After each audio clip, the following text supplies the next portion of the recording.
The fish is Corydoras habrosus, the salt and pepper Corydoras, and a full-grown adult is under 1 inch long. A group of 10 of them will work every square inch of the sand in your aquarium continuously, all day, every day, taking mouthfuls of substrate, sorting the food out of it, and expelling the clean sand through their gills. I want to be precise about the claim in the title before we go further, because it is doing one job and not another. Nothing on this planet processes the surface of a sand bed as thoroughly or as gently as a shoal of these fish, and no tool comes close. A siphon still removes waste from the tank, which the fish cannot do, so this is not a reason to stop doing water changes. But the fish is not the interesting part of this video. The interesting part is the tool sitting in your bucket, because the gravel vacuum was designed for a substrate most planet tanks no longer use, and if you have sand, it is actively working against you. Here is the sequence a great many people in this hobby have already been through. You switch to sand because it looks better and because you read that it is better for bottom dwellers, and both of those things are true. Then you discover that your gravel vacuum does not work on it. Push it in, and it swallows the sand. Hold it above, and it takes half the sand up the tube anyway, so you learn to pinch the hose and hover awkwardly, and after 20 minutes you have cleaned maybe a third of the tank, and there is a cloud of fine material hanging in the water. So you buy a smaller diameter siphon, then a battery-powered gravel cleaner. Then you start seeing dark patches under the sand near the back glass, and somebody tells you those are anaerobic pockets and that you should stir the sand regularly. So now you are stirring it by hand as well.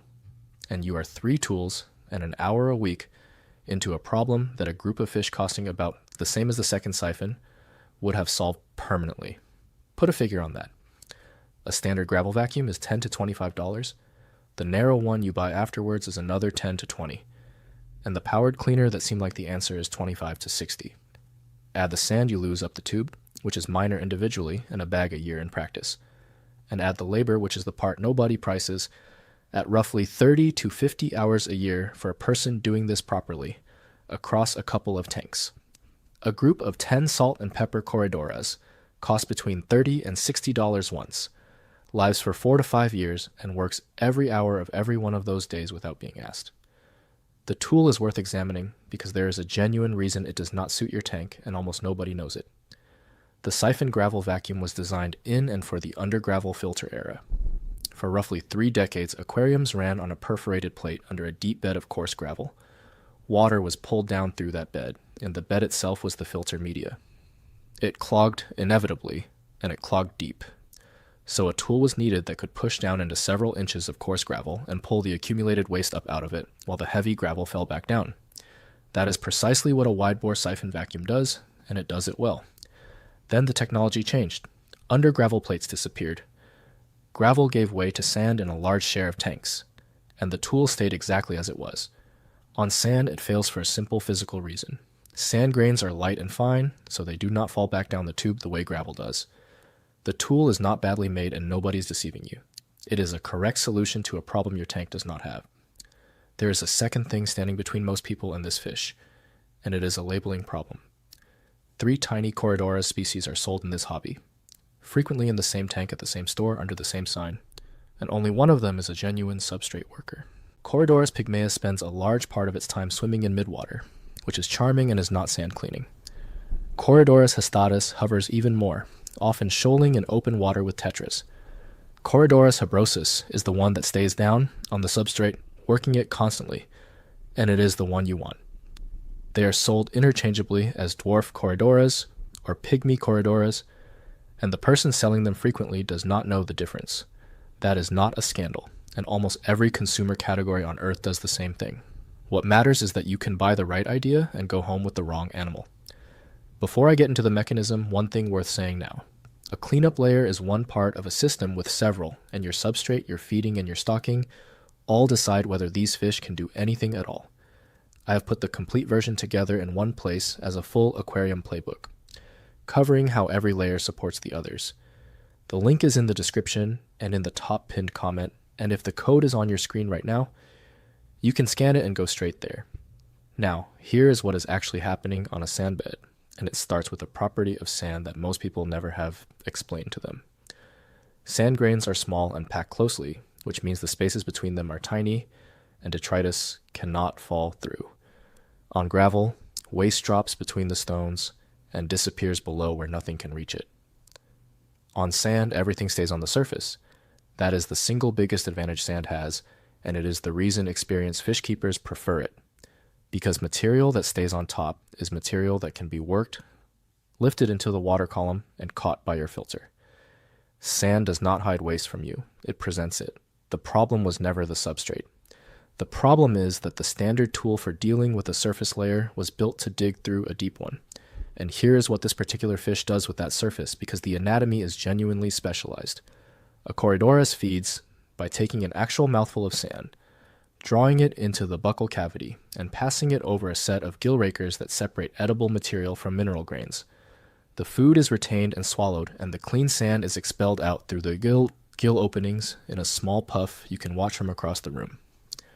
Around the mouth sit 3 pairs of barbels, which are soft sensory organs packed with taste and touch receptors, and the fish uses them to probe the top few millimeters and locate food it cannot see. That is a purpose-built sand processing system, and it is the reason this genus has been doing this job in South American rivers for millions of years. Now compare the two approaches directly, because the comparison is the whole argument.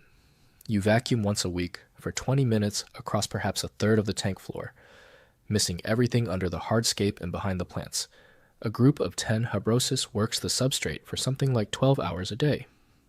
Every day, across the entire accessible surface, including the edges and the tight spaces, at a scale of individual mouthfuls.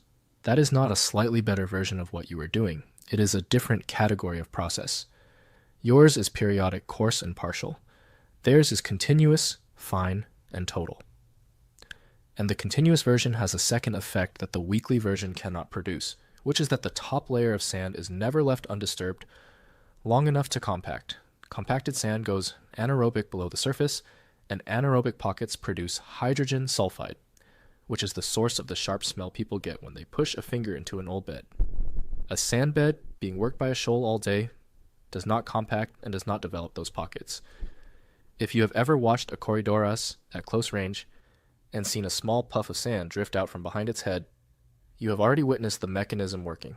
That puff is the mineral fraction being ejected through the gill openings after the edible material has been separated out inside the mouth. And if you have ever noticed pale clean patches appearing in an otherwise slightly darkened sand bed, those are the areas that have been turned over most recently. In a tank with a proper group, you stop seeing those patches, not because the fish stopped working, but because the entire bed is being turned over often enough that there is nothing left for the clean areas to contrast against. There is a timing effect in all of this that matters more than the coverage does. A particle of uneaten food sitting on sand does not stay inert while it waits for your Saturday maintenance.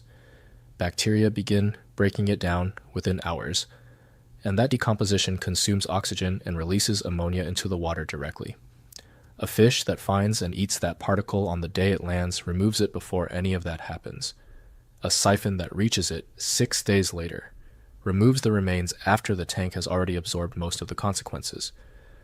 Continuous processing is not simply more thorough than periodic processing. It intercepts the waste at a different point in its life, which is the point where it has not yet cost you anything. That gap is what costs these fish their lives, and there are 3 ways it happens. The first is substrate. Barbels are soft tissue, and sharp sand or gravel abrades them. A Habrosus on the wrong substrate wears its barbules down, loses the sensory equipment it locates food with, and starves in a tank containing food. The second is group size, and I will come back to it. The third is the one almost nobody sees coming, which is the tool itself.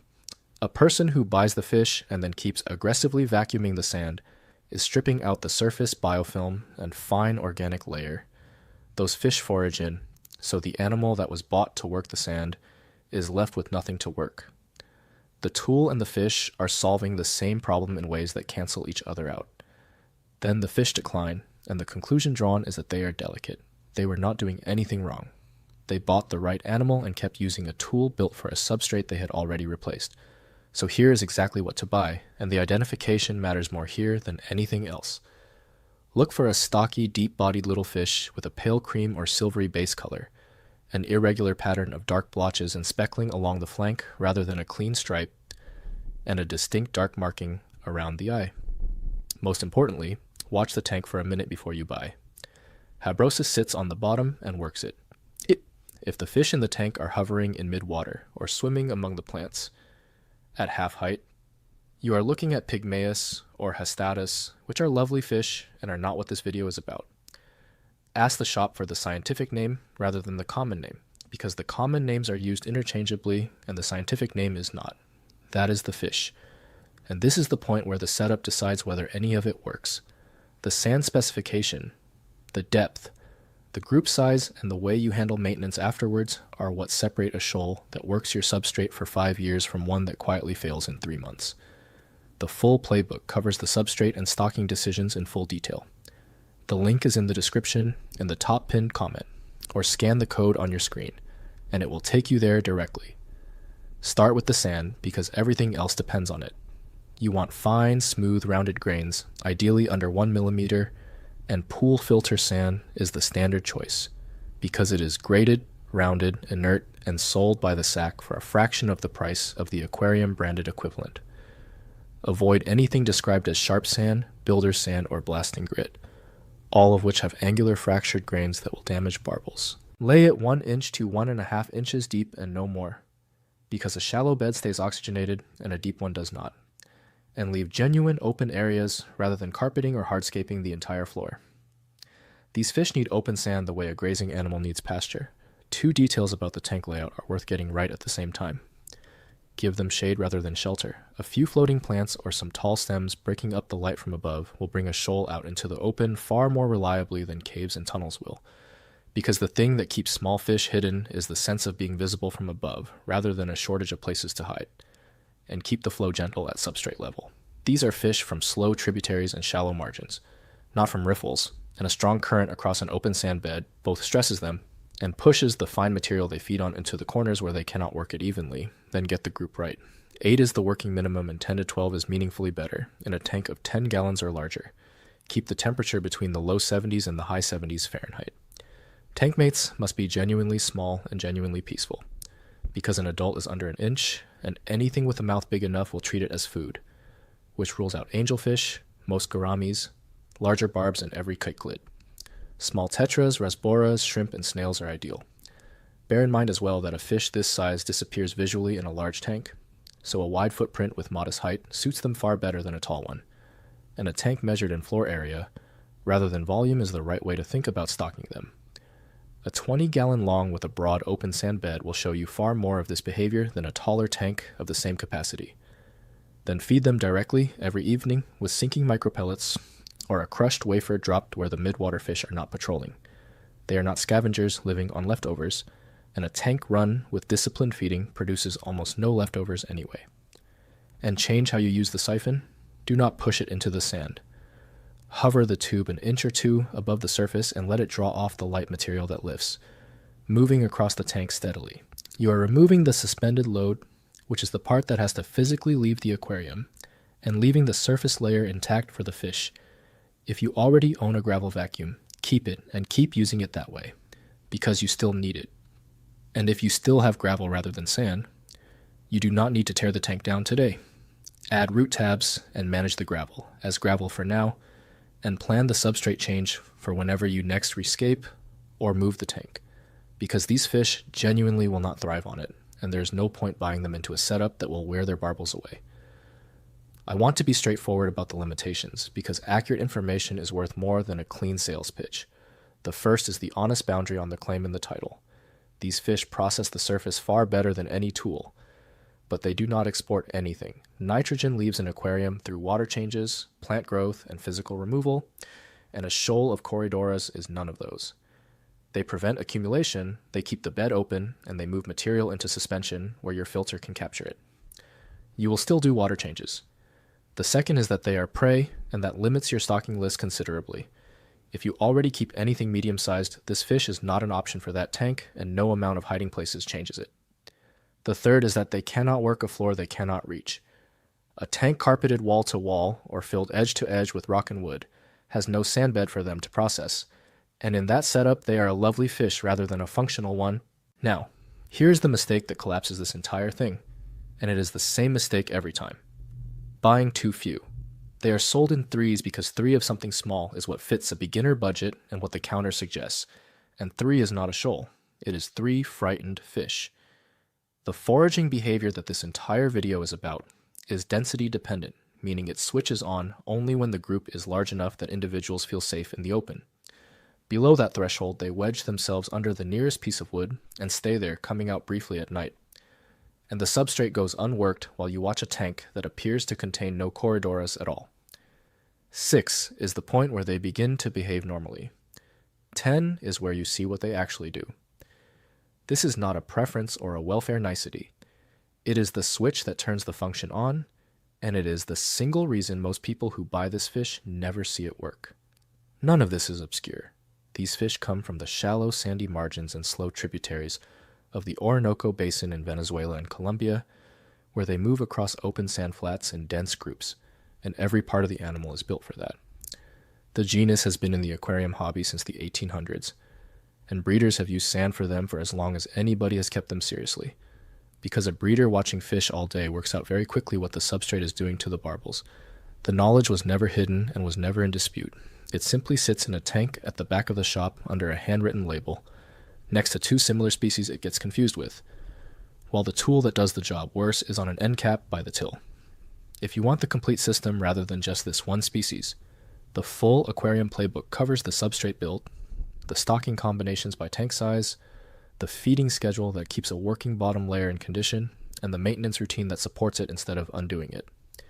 It is all in one place, in the order you actually need it. The link is in the description and in the top pinned comment, and you can scan the code on your screen to go straight to it. And if this changed how you think about the sand in your tank, give it a like and subscribe, because there is a great deal more where this came from.